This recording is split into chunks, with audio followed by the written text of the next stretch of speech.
Hello everyone. In the last video we have started one topic, that is material costing. So in that video we have seen the meaning of the material costing and we have seen some basic formulae for calculating the stock level. In this video we will see economic order quantity. What is the meaning of EOQ and what is the formula for calculation, and we will solve one full sum of this topic, that is EOQ. So let us first see what is the meaning of EOQ. So the size of the order for which both ordering and carrying cost are minimum is known as economic order quantity. So क्या बोल रहा है, size of the order. अब इसको एक example के through समझते हैं. ये ordering cost and carrying cost का इसके ऊपर इफेक्ट क्या होने वाला है. सो फॉर एग्जांपल हमें प्रोडक्शन करना है. कितने यूनिट्स का, 10,000 यूनिट्स का. इतना हम लोग को माल बनाना है बेचने के लिए. इसके लिए रॉ मटेरियल चाहिए. डैट इज हम लोग को रॉ मटेरियल चाहिए 1000 kg. और इसका रेट कितना है, तो यहाँ पे लिखते हैं रेट पर केजी. रेट पर केजी इज ₹100. तो 1 kg खरीदने का पैसा कितना है, 100 रुपीज़. तो यहाँ पे ध्यान से देखेंगे तो सिर्फ ये तो हमारा बेसिक कॉस्ट हो गया. कौन सा कॉस्ट है, बेसिक, मतलब इतना तो लगने ही वाला. ये तो माल का रॉ मटेरियल का खर्चा है. बट यहाँ पे जब हम लोग माल खरीदते हैं, फॉर एग्जांपल ये मेरा ऑफिस है और मैं गुड्स कहीं से खरीदूंगा.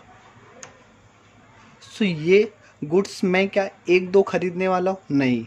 हम लोग कितना परचेज कर रहे हैं, 1000 kg. तो हम लोग को इसके लिए पहले क्या करना पड़ेगा, कोटेशन निकालना पड़ेगा. बिकॉज ये प्रोसीजर जो है ये 1-2 गुड्स का नहीं है, कितना है 1000 kg का. तो ऑफिस कंपनी पहले क्या करेगी, इसका कोटेशन फाइंड आउट करेगी. सो कोटेशन फाइंड आउट करने के बाद तो हम लोग क्या करेंगे, इसको ऑर्डर देंगे. तो ऑर्डर क्या डायरेक्ट जाके देंगे, नहीं. इसके लिए भी एक प्रोसीजर है, उसको हम लोग बोलते हैं ऑर्डर कॉस्ट. तो ऑर्डर कॉस्ट मान लेते हैं एक बार हम लोग ने ऑर्डर किया तो 400 होगा. अगर हम लोगों को कितना चाहिए, 1000 kg. तो 1000 kg अगर पूरा ही मंगा लिया तो उसका कितना ऑर्डर कॉस्ट होगा, 400, क्योंकि पर ऑर्डर है ये. नेक्स्ट, ये सामान यहाँ से यहाँ आएगा. डन.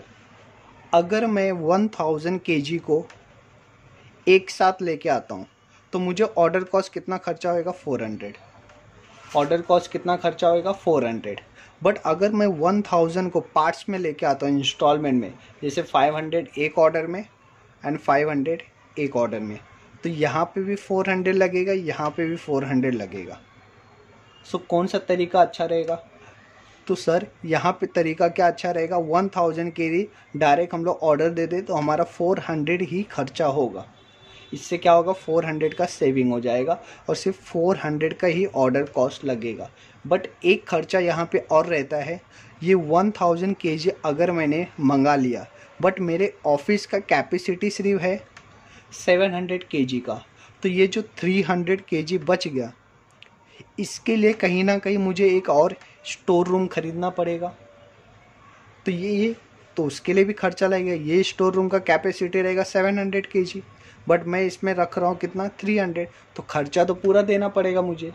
तो इसी को, और ये खरीदने के लिए हमारे पास पैसे भी होने चाहिए. उसके लिए फॉर एग्जांपल मैंने लोन ले लिया तो उसके ऊपर इंटरेस्ट पे करना पड़ेगा. तो ये नया जो न्यू स्टोर हम परचेज कर रहे हैं, इसके ऊपर जितना भी खर्चा लगेगा, या फिर हम लोग ने 1000 मंगाना कितना था, 700, पर मंगाया कितना, 1000. तो 300 का जो ऊपर का है, इसके ऊपर जो भी खर्चा होगा उसको एक नाम देंगे. उसको हम लोग बोलते हैं कैरिंग कॉस्ट.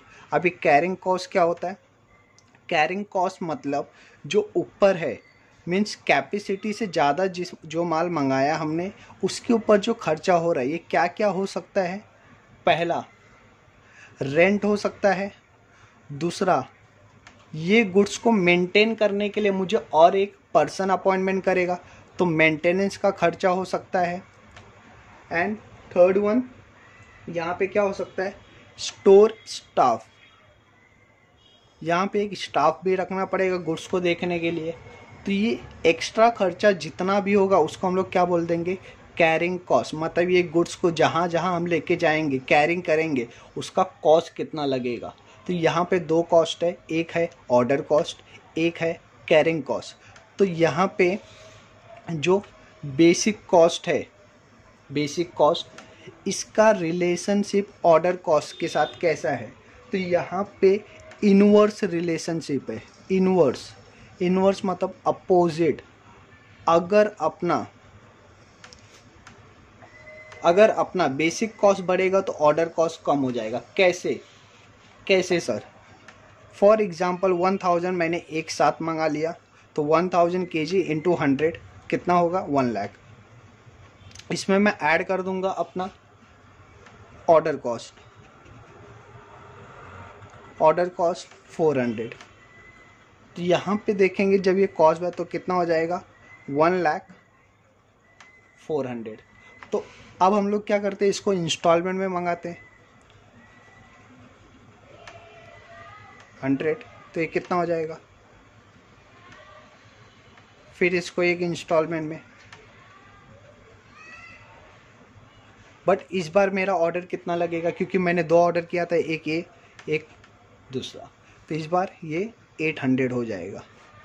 तो जब ये बेसिक खर्चा का इंस्टॉलमेंट छोटा रहेगा तो हमारा ऑर्डर कॉस्ट इंक्रीज हो जाएगा। तो यहाँ पे इसलिए कौन सा रिलेशनशिप है? Opposite means inverse. बट यहाँ बेसिक और कैरिंग कॉस्ट का कौन सा रिलेशनशिप है? डायरेक्ट रिलेशनशिप है। मीन्स अगर ये बढ़ेगा तो ये भी बढ़ेगा, क्योंकि अगर ये बढ़ेगा तो हम लोग को दूसरा स्टोर रूम लेना पड़ेगा, मेंटेनेंस का खर्चा जाएगा, स्टोर का खर्चा जाएगा। तो बेसिक खर्चा अगर इंक्रीज हुआ तो कैरिंग कॉस्ट भी इंक्रीज होगा। सो हम लोग का मीनिंग क्या था वो देखते पहला। सो इसमें क्या बोला था इसने? The size of the order means कितना साइज होना चाहिए order for which both ordering cost and carrying cost are minimum.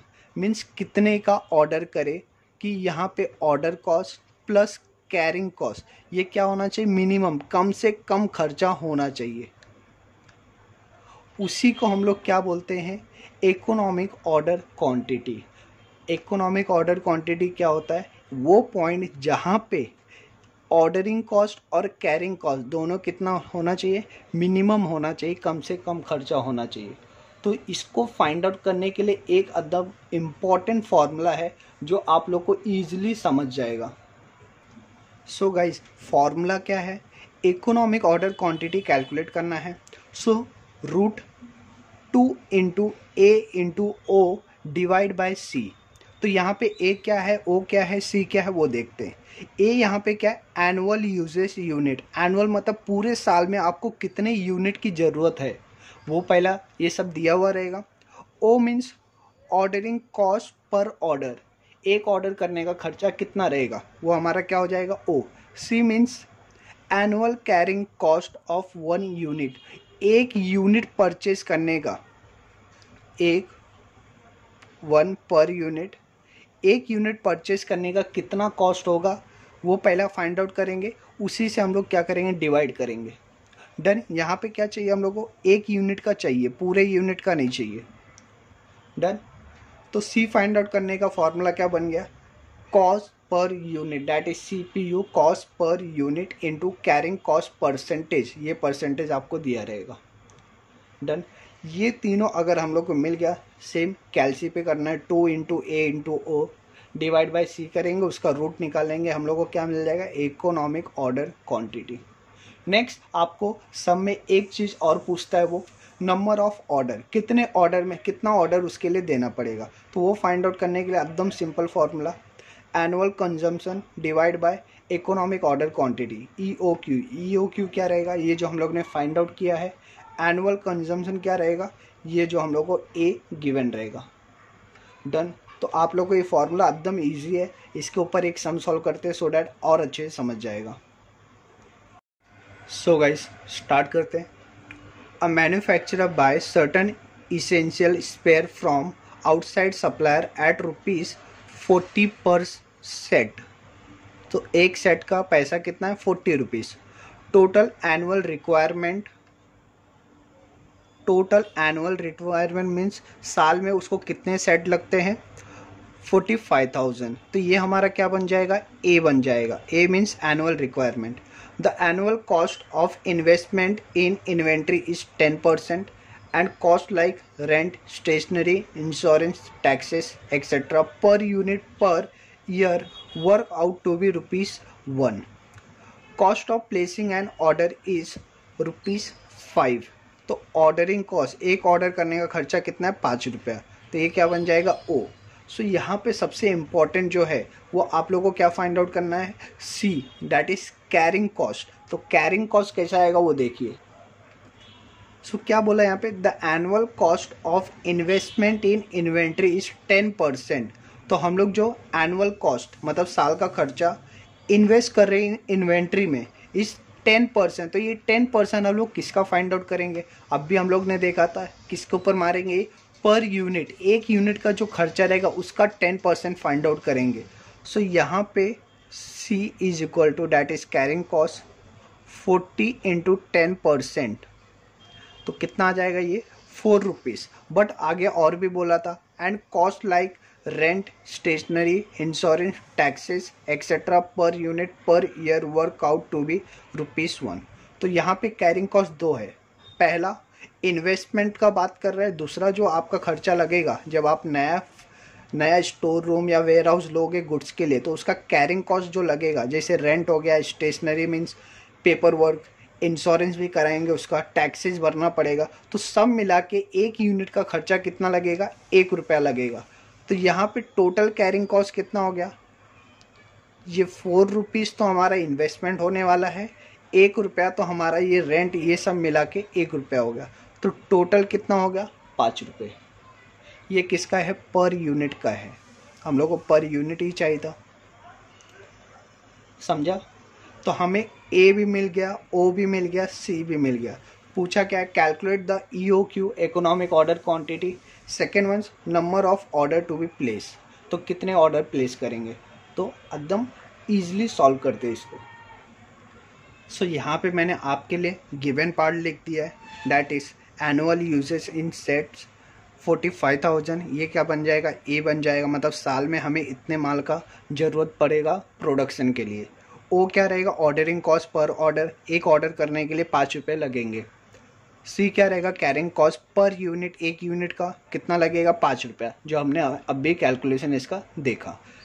Then आप फॉर्मूला अप्लाई करते, EOQ is equal to √2 × A × OC। तो यहाँ पे हमारे पास A है, that is 45,000।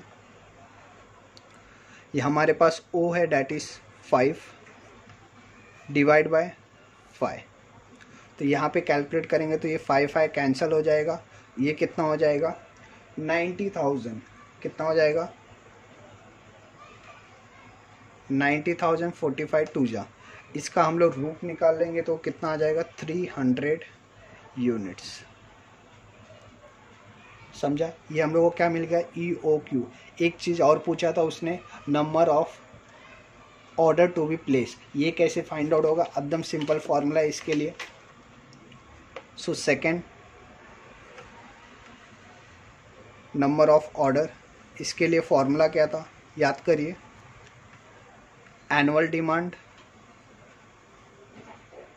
That is annual consumption divide by EOQ। तो एनुअल डिमांड क्या होता है? एनुअल मीन्स साल में हमें कितने माल का यूज़ पड़ेगा। तो ये 45,000 और EOQ हम लोग ने फाइंड आउट किया, दैट इज़ 300। तो इसको इससे डिवाइड करेंगे तो हम लोग को ऑर्डरिंग कॉस्ट कितना मिल जाएगा? 150 ऑर्डर। तो पूरे साल में हम लोग को कितना ऑर्डर देना पड़ेगा? इतने माल के लिए 150 ऑर्डर देना पड़ेगा। समझा आप लोग को? तो ये था पूरा EOQ, इतना इजी था। एक बार देखेंगे ये वीडियो और सम सॉल्व करेंगे, आप लोग को ईजिली समझ जाएगा और कुछ नहीं ये टॉपिक में।